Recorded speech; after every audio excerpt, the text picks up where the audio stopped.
There were a lot of great things that happened in 2018. There are a lot of crazy things that happened in 2018. Oh my God. Making Applejack and having him transferred back into me was the most exciting part of 2018.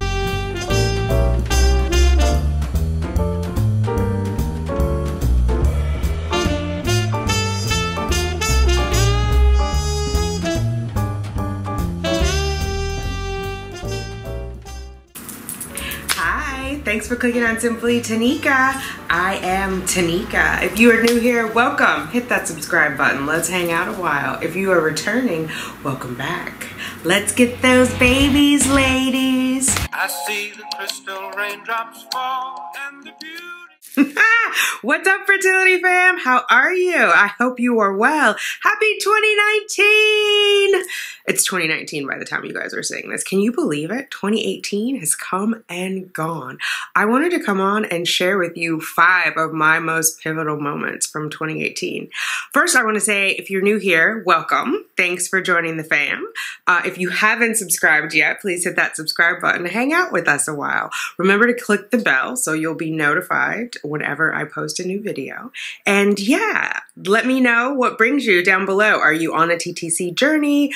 You just want to hang out with me? How did you find me? Let me know down below. I love meeting all the members of the fam and giving you a huge welcome to the fertility fam comment. If you comment to me, I'll comment back to you. Deal? All right. So there were a lot of great things that happened in 2018. There are a lot of crazy things that happened in 2018, and there were a lot of lows in 2018. It was a roller coaster ride. It was a roller coaster ride. I've often heard that used to describe a fertility journey, and 2018 did not disappoint. I want to talk about my most pivotal moments, both on my journey and on my YouTube channel life. One of them, the very first one, I'm going to do them in chronological order, so they're not like, I'm not doing a countdown, I'll just do them in chronological order. The very first one was when I started vlogging. So I started my channel in October of 2017, and I would just do sit down videos, and occasionally I would like take the video when I got my blood work done and then insert those clips later, but I wasn't necessarily vlogging. And then in March, I had a high, or February, I think, I had a high FSH and I had to get retested in March. And the day that I went to get retested, I got locked in my building. And so I was nervous already, like waiting to go get the test, and then I couldn't get out of the building, and I had to get down to the clinic before monitoring hours were over. So it was just like building. And then my neighbor came to help me get out of the building, and I thought, while this is happening, like while I'm waiting, I should just start talking to the fam. So I pulled out my phone, and that was the start of me vlogging. That was the first day I vlogged. I talked through, well, here, I'll just show you the clip, what happened.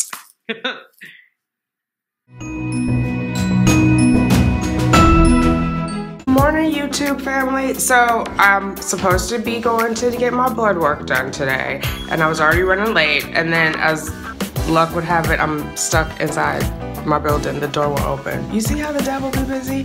Now I'm supposed to be keeping my adrenaline down for this blood test, and I'm sure it's gonna be shot up. Call the maintenance man. He talked to me for 20 minutes about the $400,000 both he and his wife have in the bank. Here's the neighbor, Daryl. You see him? He's trying to get me out. Now, imagine if it was a fire. You understand what I'm saying? But we're gonna stay calm. We're gonna get this blood work done because I've been waiting on this day for how long, and it's gonna come back. Oh, he got it open. I'll talk to you guys in a minute. Good morning, how you doing? I'm well. Okay, I'm out of the house. It is 8:59 right now, and the clinic stopped taking blood at 8:30. Now, do you think they're gonna listen to my story about me being trapped in my building? Oh my God, we'll see. Lord Jesus, fix it. We're gonna stay calm. Happens for a reason. I'm walking to the subway right now, and yeah, I'm gonna do a little meditation when I get on the subway, and yeah, it's gonna be all right? Everything's gonna be all right. Okay, I'll talk to you guys in a little bit. Finally made it onto the subway. I see the express train across the track, so I can hop on that one, and then I just shoot down to 59th Street. So hopefully this will speed up the process and I can get this blood work done. Having you guys with me to keep me company so I don't freak out. I tried to meditate and that's not working, so it's gonna be alright. It's gonna be something.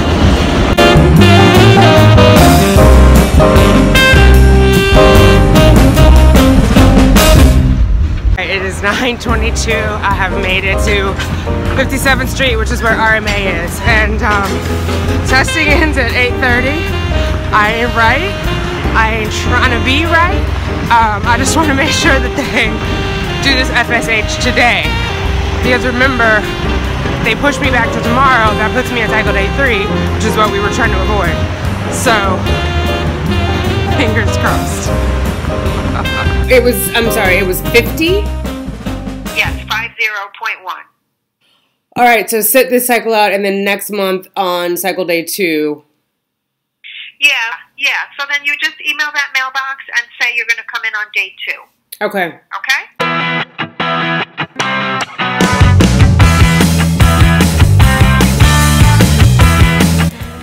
All right. Now that I'm here.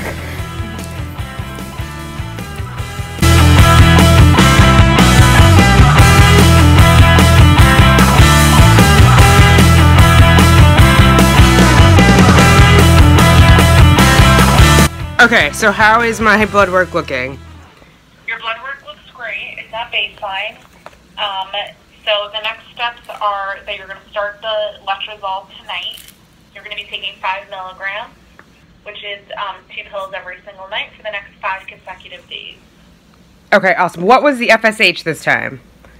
The FSH was 7.79. 7.79? Mm-hmm. Oh, wow. So... Okay. So yeah, that was my first day of vlogging. It was pretty exciting. I was glad that it ended well, but I was super nervous in the morning, and so I pulled out the phone and I've been vlogging ever since. I think I originally started vlogging 3 times a week, and then by the end of 2018 I was doing weekly or weekday vlogs. I was vlogging Monday through Friday. So that was pivotal for me. It kind of changed what I was doing here. And I liked it. There's not a lot of other women who are vlogging about their fertility. They usually do like sit downs or they're in the car, but they're not doing like a daily walk. A vlog is like a video weblog, right? A blog means weblog, and then a vlog is a derivative of that. So it's like a kind of as you go through your day.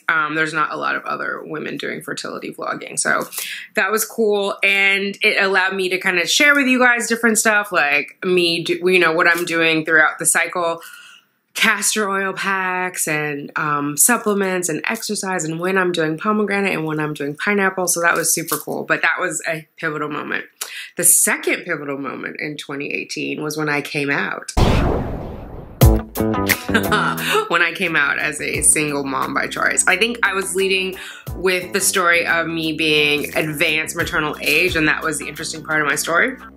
But I kept getting questions about, did I have a partner? Was I also on a journey? I was commenting on a lot of other single mom by choice videos, and so I hadn't stated it until this one video.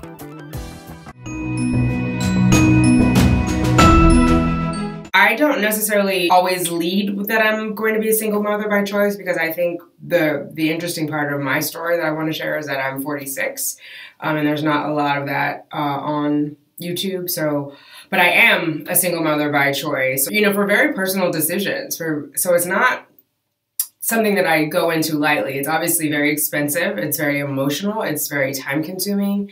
I'm spending about $2,000 per cycle to do this. So it's not something that you just go into lightly. And you guys have been with me this last bit of the 2-week wait, and there's a lot of angst in it. There's a lot of angst and a lot of stuff going on. But ultimately, this is what my heart wants. And so I talked about this in my 1% video. Will I regret it more if I don't try or if I do try? And I think if I don't try, I'll regret it. So yeah, that's when I talked about it. I talked a little bit about my relationship with my father and yeah, just being a single mom by choice and using donor sperm to conceive my rainbow baby. Number 3. I think number 3, the most pivotal thing was my decision to move to IVF. So at that point I had done 6 IUIs, and I had done 1 home insemination. So I just count it as 7 inseminations altogether. And I think a lot of people who had joined, like as I was doing those, were saying things like, why are you continuing to do IUIs? Like, why don't you just move on to IVF? And there were a number of reasons. One being the cost, I think, is the primary reason. There's a huge difference. I would pay $660 for an IUI versus $15,000 for an IVF. So straight out of the gate, that's a huge reason. The second is I didn't really think I was going to have trouble conceiving. So, and I've always called this a fertility journey. I've never viewed, well, I shouldn't say I never, or I originally didn't view myself as having a fertility issue or an infertility issue. So I've always called it a fertility vlog. I still call it a fertility vlog. I call it something. I say it what I perceive to be the positive just because I want that positive energy around me. I am working to be more fertile. I don't want to be infertile. So I'm not going to keep summoning that word and that energy into my life. And so I did the IUIs. I had been pregnant in March of 2017, and I started this journey in October of 2017. I really thought I was just going to get pregnant with the IUI. And the original clinic that I was with would not do an IVF with my own eggs. And so that was kind of like, we were at an impasse. So I was going to continue to do the IUIs. And then by the 4th one, I was like, I don't know if it makes sense. I don't know if it makes sense to stay with that clinic, which was RMA of New York. And I don't know if it makes sense to only have IUI as an option at this point. I wanted to talk to you guys today about my road to IVF because I believe that's where I'm headed. I want to talk about where it began, where I think it will end, and kind of some of the logistics around it, because a couple of you have reached out to me with questions about my insurance and why I only want to do one. So I just want to lay it all out in one video. So my road to IVF. April is when I first started going to the new RE, and we discussed IVF. She was open to it. I was 46 at the time. It was just before my 47th birthday. She counseled me that she suggested we try a few rounds of IUI first. So far we've done 2. 2 IUIs with fresh donor sperm. I also switched from frozen sperm to fresh sperm by switching from an anonymous donor to a known donor, known to me but will not be known to the child. I was told that the frozen sperm, all things being equal, is more potent, assuming morphology, motility, and mobility are not an issue. My next steps, at that point, we will be discussing when it's right for me to move forward with IVF. I had met with her in June, and we kind of went over the protocol of it, that we would have ICSI, which is when they take one individual sperm and fertilize the egg, or they implant it into the egg in an attempt to fertilize it. It's not a guarantee of fertilization. I would have to have 1 month unmedicated. I would have to have a saline cytohistogram before she would consider me fully eligible for IVF. So this is kind of like, we're talking hypothetically, right? Because we don't even know if all those things are going to pass, but let's just assume for the sake of positivity that they are going to pass, that my saline cytohistogram will be fine, there will be no polyps, that the nephrologist will say there are no contraindications for taking any of this medication with only 1 kidney, and that the doctor is agreeable to me having IVF with my own egg. So all those things, check, check, check. We're moving forward. We have a green light. November is when I'm looking for having my egg retrieval. Egg retrieval and transfer were the most gut-wrenching part of it, but oh my god, making Applejack and having him transferred back into me was the most exciting part of 2018. Knock, knock. I'm really hard right there. Is this gone? Yeah. Oh, are you making a documentary? Vlogging.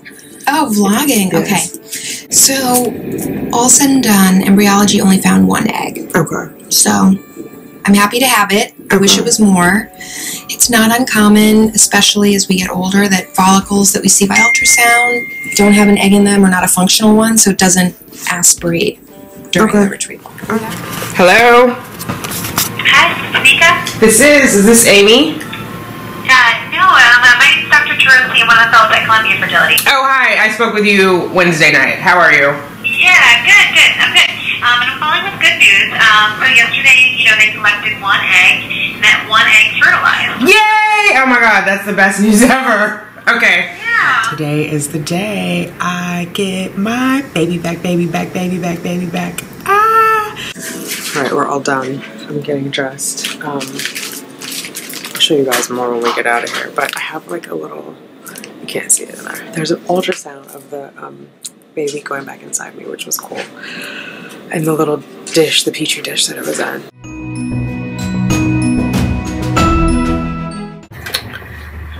There's definitely a faint line. This one has a yes. Oh my god. Can you see it? Oh my god. Okay. Oh, my head's shaking like something terrible.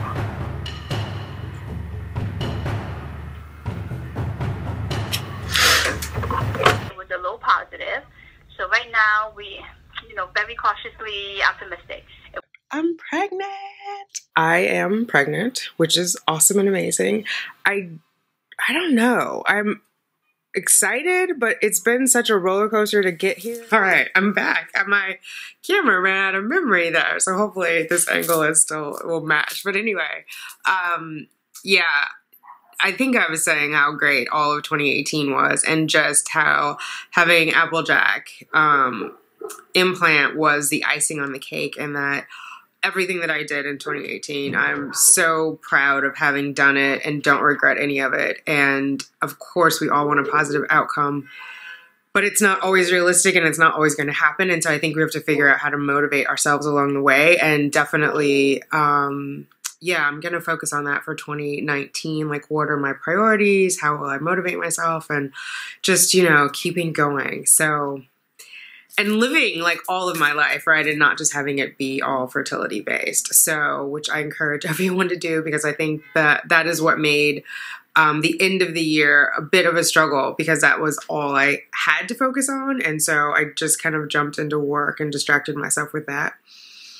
But yeah, on to 2019. Oh my God, it's so crazy. I feel like time is going by so fast. So what are you guys doing for 2019? Are you doing New Year's resolutions? Are you going to do a new vision board? I'm definitely going to do a new vision board. I am going to make up some new goals and get all of that sorted out, but I haven't started on any of it. I'm just going to be in the moment for right now. And so I'm curious if you've decided to do resolutions, or if you're doing a vision board, or if you too are just going to be in the moment and kind of decompress from 2018 and then regroup, February or later in the year. Let me know down below. I'm curious. All right, fam. I'll talk to you later. Bye. Baby does to us all.